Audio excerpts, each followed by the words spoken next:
Hello everyone, आज हम लोग डिस्काउंट में फुल सेटलमेंट करने जा रहे हैं। पिछले वीडियो में हम डिस्काउंट के बारे में पढ़े थे, डिस्काउंट क्या होता है, trade discount and cash discount के बारे में पढ़े थे और कुछ डिस्काउंट का एंट्री बनाए थे। आज हम लोग फुल सेटलमेंट के बारे में पढ़ेंगे। डिस्काउंट में अगर फुल सेटलमेंट हो तो उसका एंट्री कैसे किया जाता है। तो क्वेश्चन है, sold goods to Sohan of the list price of ₹20,000 at trade discount of 10%। Sohan को 20,000 का गुड्स बेचे, जो कि 20,000 क्या है, लिस्ट प्राइस है, और उस पर 10% ट्रेड डिस्काउंट दिए। तो ये देख रहे हैं, नाम है सोहन, क्या है, सोहन नाम है। तो नाम के बारे में बता चुके हैं कि नाम हो तो इसको क्या किए हैं, क्रेडिट सेल किए हैं सोहन को। तो सोहन नाम लिखेंगे यहाँ। सोहन क्या हो गया, परचेजर यानी कि रिसीवर। तो सोहन पर्सनल नाम के आगे पर्सनल अकाउंट में नहीं लगाते हैं, अकाउंट नाम के आगे अकाउंट नहीं लगाते हैं। टू सेल्स अकाउंट, कितने का सामान बेचे, 20,000, उस पर 10% ट्रेड डिस्काउंट दिए सोहन को। तो ये तो आप लोगों को पता चल ही गया है कि ट्रेड डिस्काउंट को हम लोग शो नहीं करते हैं एंट्री में। ट्रेड डिस्काउंट को डायरेक्ट लेस करके नेट अमाउंट ही एंट्री में शो करेंगे। तो 10%, 20,000 का 10% कितना होगा, 2,000। तो 20,000 का 10% कितना हुआ, 2,000 हुआ। तो इस 2,000 को डायरेक्ट 20,000 से लेस करके हम एंट्री में लिखेंगे। तो कितना हो जाएगा, 18,000। इसका मतलब सोहन को हम कितने का सामान बेचे, 18,000 का। तो ये 18,000 का सामान सोहन को बेचे, तो यहाँ डायरेक्ट 18,000 लिखेंगे, ना कि 20,000 या 2,000 को शो करेंगे। 18,000 लिखे, नरेशन आप लोग लिख लेंगे। अब सेकेंड नंबर एंट्री देखते हैं। Sohan return goods of list price of ₹2,000। Sohan 2,000 का गुड्स रिटर्न किया, तो जिसका 2,000 क्या है, लिस्ट प्राइस है। तो लिस्ट प्राइस पे तो 10% ट्रेड डिस्काउंट सोहन ले चुका है। तो जब सोहन हमें गुड्स रिटर्न करेगा तो हम क्या करेंगे, उस 10% को लेस करके ही हम गुड्स रिटर्न लेंगे। 2,000 हम उसको वापस नहीं करेंगे। 2,000 का सोहन गुड्स ले करके आया है मेरे पास, तो हम क्या देखें, उस गुड्स पे क्या लिखा हुआ है, एमआरपी। उस पर एमआरपी लिखा हुआ है 2,000, जबकि उस एमआरपी पर हम उसको 10% डिस्काउंट पहले ही दे चुके हैं। जब उसको डिस्काउंट हम दे चुके हैं तो जिस प्राइस में हम उसको बेचे हैं उसी में तो हम वापस लेंगे। जब हम उसको 2,000 का सामान कितना में बेचे हैं, 1800 में बेचे हैं, तो हम वापस भी तो 1800 में ही लेंगे, हम 2,000 में तो वापस नहीं लेंगे। जितना में हम उसको सामान बेचे हैं उतना ही में हम उससे वापस लेंगे, ठीक है। तो ये 2,000 है, इस 2,000 से भी 10% लेस होगा, क्योंकि ये 2,000 लिस्ट प्राइस है। यहाँ क्वेश्चन में आपको क्लियर कर दिया है list price, list price clear किया है। ऐसा तो ऐसा नहीं है कि लिस्ट प्राइस यहाँ नहीं लिखा। अगर लिस्ट प्राइस यहाँ नहीं लिखा होता तो हम ये समझते कि 18,000 में से 2,000 लेस किया, तो हम क्या करते, 16,000 वहां लिखते हैं। लेकिन इसमें लिस्ट प्राइस है, तो 2,000 का सामान हम सोहन को कितने में बेचे थे, 10% ट्रेड डिस्काउंट लेस करके हम उस सोहन को बेचे थे, ये 1800 में बेचे हैं। तो हम उसको वो सामान वापस लेकर के 1800 ही सोहन को वापस करेंगे, 1800 रुपये ही सोहन को वापस करेंगे।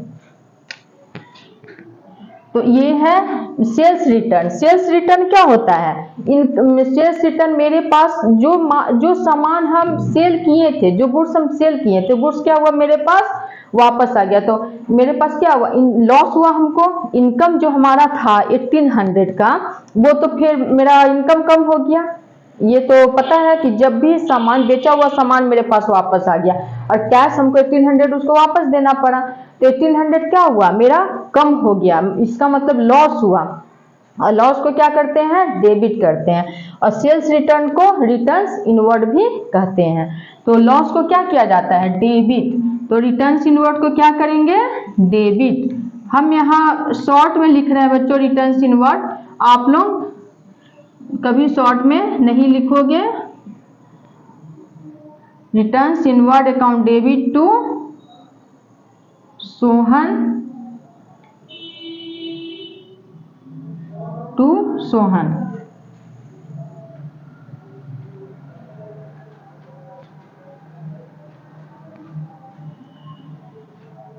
कितना हुआ 1800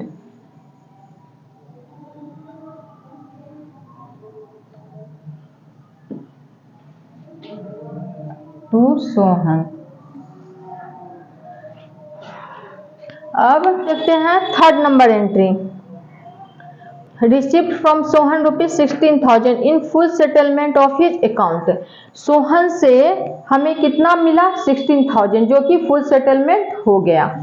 यहाँ कितना सोहन को कितना देना था टोटल 18,000। सोहन को हम टोटल कितना का सामान बेचे 18,000 का सामान बेचे, जिसमें से 1800 का गुड्स सोहन हमें रिटर्न कर दिया। तो कितना सोहन को पे करना है 18,000 में से सोहन ने 1800 का गुड्स रिटर्न कर दिया। तो सोहन कितना पेमेंट करेगा 16,200 सोहन को पेमेंट करना है, जिसमें से सोहन ने 16,000 पेमेंट कर दिया और उसका फुल सेटलमेंट हो गया। 16,000 में से सोहन ने कितना पेमेंट किया 16,200 में से सोहन ने 16,000 पेमेंट किया जो कि फुल सेटलमेंट हो गया, फुल सेटलमेंट हो गया। तो अब इसका एंट्री कैसे बनाएंगे, कैश हमें कितना मिला, कैश मिला 16,000, कैश मिला 16,000। और कैश के साथ ही हमेशा डिस्काउंट होता है, बताए हैं डिस्काउंट, और खर्चा है तो क्या होगा डिस्काउंट अलाउड लिखेंगे, discount allowed account debit to Sohan account to Sohan. Sohan को कितना पेमेंट करना था 16,200 और सोहन ने कितना पेमेंट किया 16,000। तो डिस्काउंट हम कितना दिए सोहन को 200।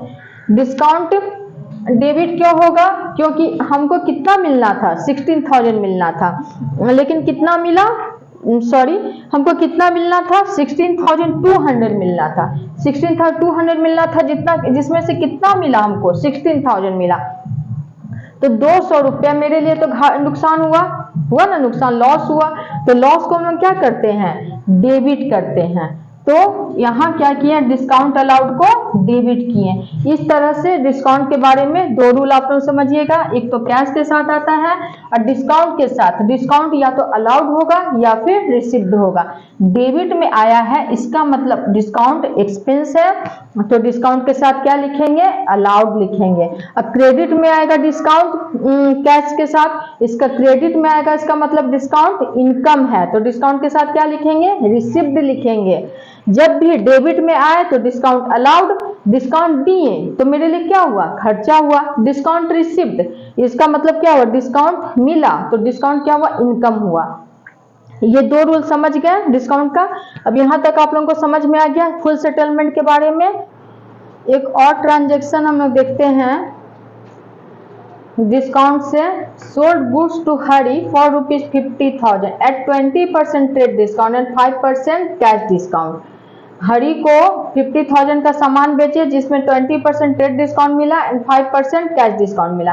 हरी paid 40% immediately through a banker's cheque. Hari 40% payment तुरंत कर दिया, 40% पेमेंट जो इमीडिएट किया उसी पर 5% का डिस्काउंट मिलेगा। तो सब कितने का सामान इसका क्या है, हरी को कितने का सामान बेचे 50,000 का। इसका हम लोग वर्किंग नोट बनाते हैं, लिस्ट प्राइस कितना हुआ 50,000 लिस्ट प्राइस हुआ जिस पर 20% ट्रेड डिस्काउंट मिला, लेस ट्रेड डिस्काउंट 20%, हो गया 10,000, 40,000। 40,000 का सामान बेचे हरि को, जिसमें से हरि 40% इमीडिएट पेमेंट किया थ्रू चेक। 40%, 40,000 का 40% कितना हुआ? 40,000 का 40% 16,000 हुआ। 40,000 का 40% इमीडिएट पेमेंट किया है, तो 40,000 का कितना होगा? 40% 60,000। तो ये जो आपको तो पता ही है कि कैश डिस्काउंट पेमेंट को प्रमोट करने के लिए दिया जाता है। तो जो हरि इमीडिएट पेमेंट किया 40%, इसी पर कैश डिस्काउंट मिलेगा। तो 60,000 पर 5% कैश डिस्काउंट मिला किसको? हरि को। तो 5% कितना हुआ? 800 हुआ। तो हरि को कितना पेमेंट करना पड़ा?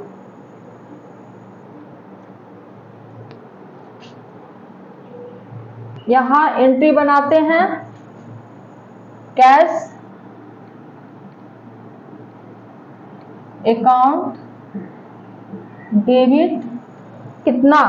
कितना पेमेंट किया हरि? 15,200। इमीडिएट पेमेंट कितना किया था हरि? इमीडिएट 40% पेमेंट किया था। किसका? 40,000 का 40% हरि इमीडिएट पेमेंट किया, जिस पर 5% इसको कैश डिस्काउंट मिला। तो 40,000 का 40% कितना हुआ? 16,000। 60,000 हरि इमीडिएट पेमेंट कर दिया। हरि को कितने का सामान बेचे थे हम?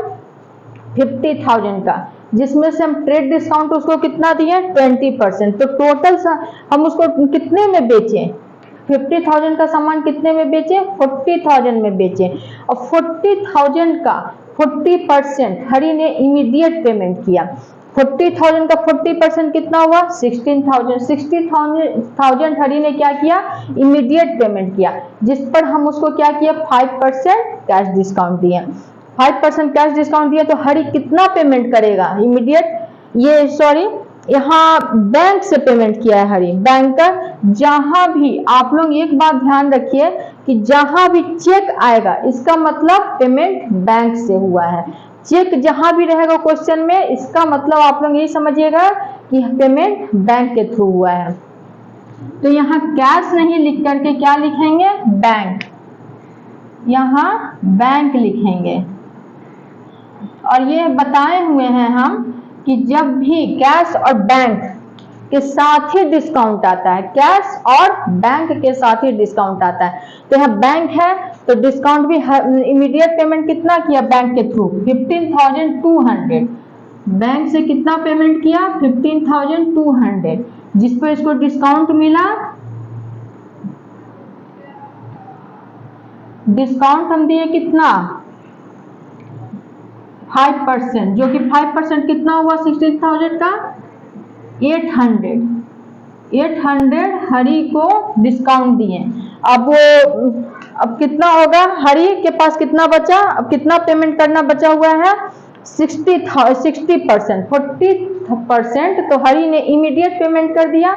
40% क्या किया? हरि इमीडिएट पेमेंट किया, और 60% पेमेंट करना भी हरि को बाकी है। तो 40,000 का 60% कितना हो जाएगा? 40,000 का 60% 24,000 होगा। 24,000। तो 24,000 हरि को पेमेंट करना भी बाकी है।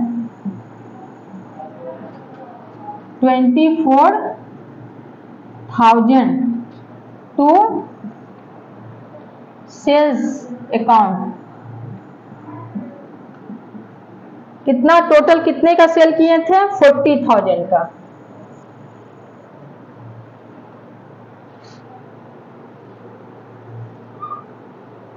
ये समझ में आ गया आप लोगों को ये एंट्री? एक बार फिर से इसको समझ लीजिए। हरि को हम 50,000 का सामान बेचे, जिस पर ट्रेड डिस्काउंट दिए कितना परसेंट? 20% ट्रेड डिस्काउंट दिए। तो हरि को ये सामान हम 50,000 का सामान कितने में दिए? 40,000 में दिए हरि को। 40,000 में बेचे टू सेल्स अकाउंट 40,000। अब इस 40,000 का 40% हरी इमीडिएट पेमेंट किया, तो 40,000 का 40% कितना हो जाता है 16,000। इमीडिएट पेमेंट किया तो उसको हम 5% कैश डिस्काउंट दिए, तो 5% कैश डिस्काउंट कितना हो जाएगा 800। अब पेमेंट किया है बैंक के थ्रू, इसलिए यहाँ लिखे बैंक अकाउंट डेबिट, तो 16,000 में से 800 उसको डिस्काउंट दिए, तो हरी को कितना पेमेंट हरी बैंक के थ्रू किया 15,200। बाकी 60% हरी को पेमेंट करना भी बाकी है, तो क्या हरी अकाउंट डेबिट 24,000। समझ गए आप लोग इस एंट्री को। अब डिस्काउंट से रिलेटेड एंट्री हम लोग आज खत्म करते हैं। डिस्काउंट से रिलेटेड एंट्री आज हमारा कंप्लीट हो गया। अब नेक्स्ट वीडियो में हम लोग बैंकिंग के बारे में पढ़ेंगे, बैंकिंग ट्रांजैक्शन। आज इस वीडियो को यहीं खत्म करते हैं। अगर आप लोगों को ये वीडियो अच्छी लगी तो please like share and subscribe करें। Thank you.